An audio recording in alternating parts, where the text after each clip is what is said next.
Hi everyone, so this is my first time covering a story like this, so please bear with me. But I try to cover Los Angeles news and put a sort of spin that could help folks get out there and organize for the betterment of their communities, to organize for setbacks against harmful industries that contribute to environmental racism, or organize against police brutality. And although I've never covered a story with this big of a scope, it does relate to Los Angeles, and I'll show how it relates to Los Angeles, and that is the story of Tyre Nichols, who was beaten on January 7th, died 3 days later on January 10th, due to the injuries that he sustained by being beaten by 5 brutal Memphis police. And we're not new to stories like this, right? I'm not new to stories like this. And in fact, in Los Angeles, the first week of January, the first week of the new year, the LAPD killed three unarmed people of color. And most of these, I think all three cases were mental health crisis. That is the case for Takar Smith. That is also the case for Oscar Sanchez, who was also killed on January 3rd. And then, of course, Keenan Darnell Anderson, who was also killed by LAPD. So 3 LAPD killings in the first week of January of 2023. And then now, January 10th, with Tyre Nichols dying due to the injuries that he sustained by being beaten by the Memphis police. And as I was saying, this isn't a new story, right? Like I've covered how brutal the police are in this country and in Los Angeles and in California. And I've covered ways to mobilize against them, right? To advocate for civilian oversight committees, to advocate for defunding the police and reallocating those funds to social programs, to social safety nets, to education, to low-income communities that are constantly surveilled and harmed and over-policed by these brutal people who aren't from your neighborhood. They don't care about your neighborhood.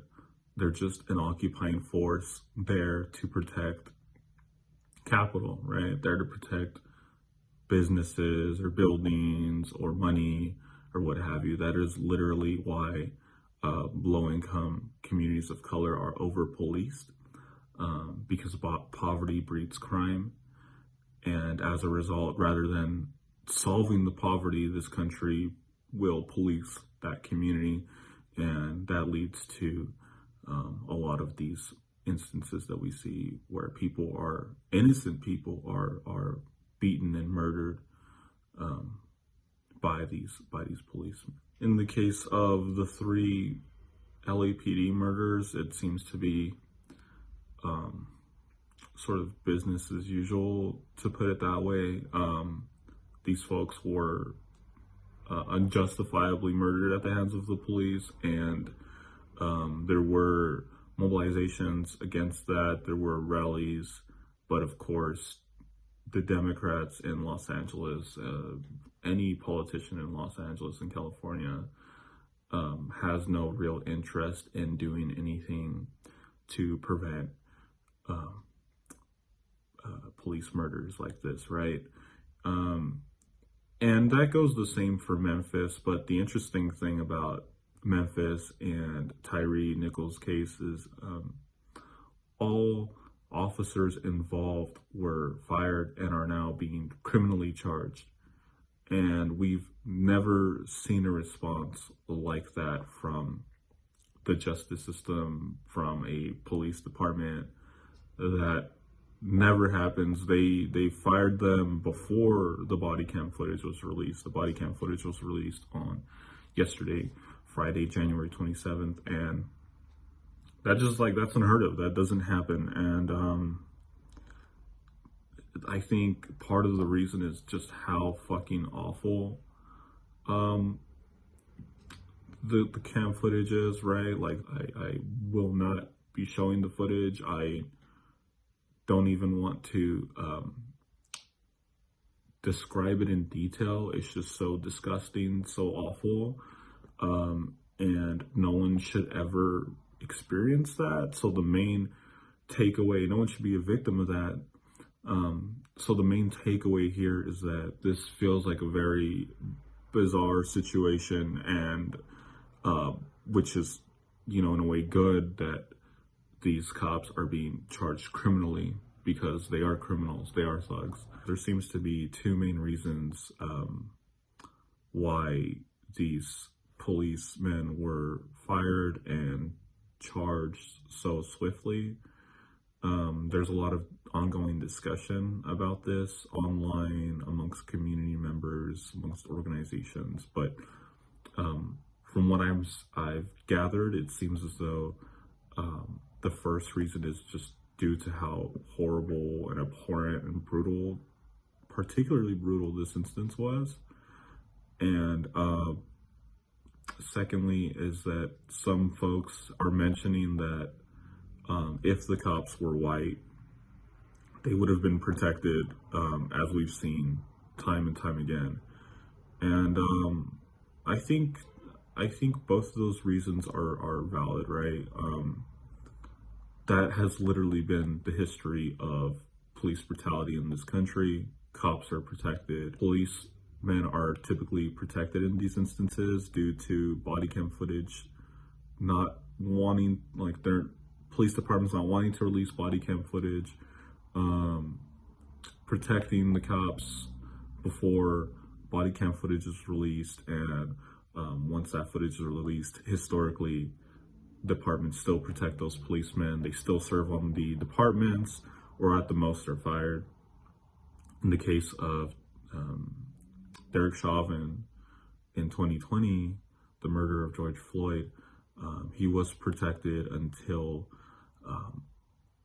all of the public outrage, and then he was eventually charged. So I think that this situation still speaks to the entire narrative of that this country operates under a system of white supremacy.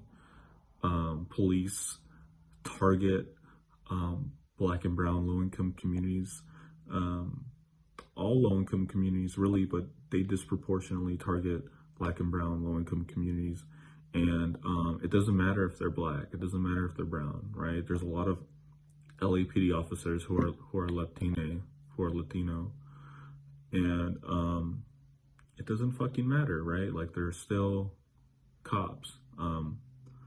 I've heard a saying that says, like, a Black cop, like, that's not their race. A cop's race isn't Black or brown. A cop race is cop, right? Yeah, so this case still speaks to the narrative that this country, this justice system, and the police forces of this country operate under a mode of white supremacy. And it doesn't matter if they're Black, it doesn't matter if they're brown. The police force as a whole is still designed to invade low-income communities of color, all low-income communities, but disproportionately low-income communities of color, Black and brown communities. They're designed to protect capital in these communities, not to protect people. And as a result, police treat community members with the utmost brutal methods of policing known to the entire world, right? Like, this country has the highest rates of police murder in any other country, or I think one of the highest rates of police murder in any other country. So despite the 5 policemen being dealt with so quickly and swiftly, the response from the media, from both sides of the political aisle, Democrats, Republicans, it's going to be the same. The response is going to be the same as any situation of police brutality. There's going to be a sort of delegitimization of protests if they escalate into riots.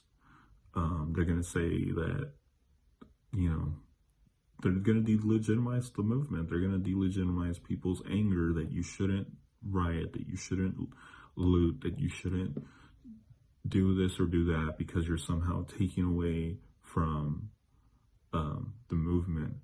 And what that sounds like to me is that police could brutalize you. They could invade your neighborhoods.